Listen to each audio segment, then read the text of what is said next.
Go. Go. Uy, ano ba? Wala na tayong pulutan. Diba mayroon tayong nahuli nung nakaraan? Isinalang natin. Baka pwede na yun. Ubus na oh. Kukunti pa lang yung nainom natin.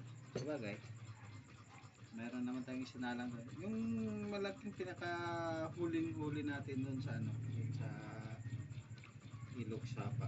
Ilog Sapa? Cut. Wala problema. Ilog Sapa. Ilog Sapa. Baka hindi nila maintindihan yung ilog. May isapa din yung mga iba. Diba? Isapa na. Then, hanguin na natin yun. Baka luto na. Tara.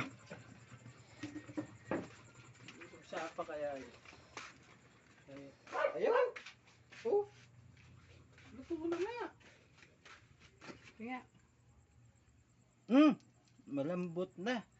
Malambot na mga boy. Pwede na hanguin. Ito. Yan. Malambot na. Hanguin natin. Sarap. Sarap naman ito. Bali, ito kasi napakahaba. Ganyan. Inimag siya sa aming parilya. Tinutol lang namin. Yung kalahati nito sa susunod na naman kasi dadalawa lang naman kami. Yan, kunin natin ito. Masarap to.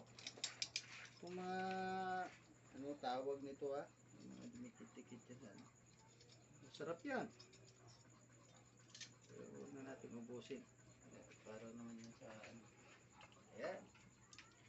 Oh! Isang dalawang dangkal. Kalahati pa lang yan. Ayan. So, umaya na. Ito. May pulutan na kami.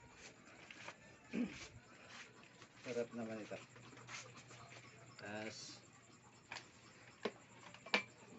tama na ba ito? Hanggang pa ito ng paanghang, di ba? Parang kulang nga eh. Ay, kuha tayo ng paanghang. Meron tayong tanim dito. Ito. Itas tayo ng ayan. Daming bunga bay? Dami. O yan o. Siling demonyo, ewan ko. Bakit tinawag na siling demonyo to? Kayo nang bahala mag-comment bakit tinawag na siling demonyo to. Napakaanghang. Ayan.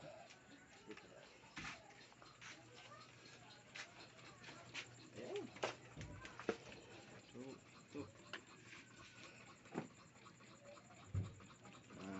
Pampaanghang ka para may kunting laban.